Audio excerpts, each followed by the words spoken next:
life sa ating mga Pinoy. Kaya malaking bagay kung sa murang presyo tayo makakabili ng bigas. Kaya ang Department of Agriculture may programa para maging posible yan. Alamin kung saan yan sa kwentong inalam ni JM Encinas.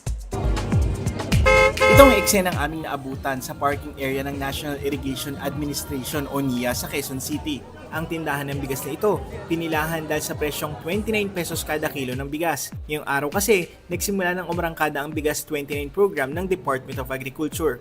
Lain itong makapagbenta ng murang bigas sa mga miyembro ng vulnerable sector, kabilang ang senior citizen, PWD, solo parent at 4Ps. Si Aling Lydia, kasama ang kanyang asawa, isa sa mga unang pumila para makabili ng murang bigas. Kagaya ko, 4 na ko po, sobrang kailangan ko talaga yan.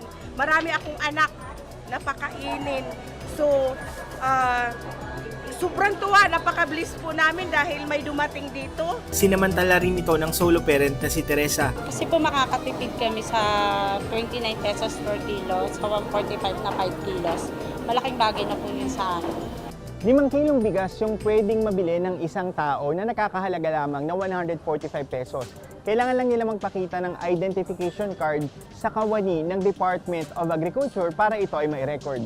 Ang 29 pesos na bigas galing sa buffer stock ng National Food Authority. Kahit matagal na itong nakaimbak, sinigurado naman daw ng ahensya na maayos pa rin ang kalidad ng bigas na kanila ibinibenta. Nasa 300 sako ng bigas 29 ang pwedeng mabili sa kada kadiwa market ngayong araw hanggang linggo.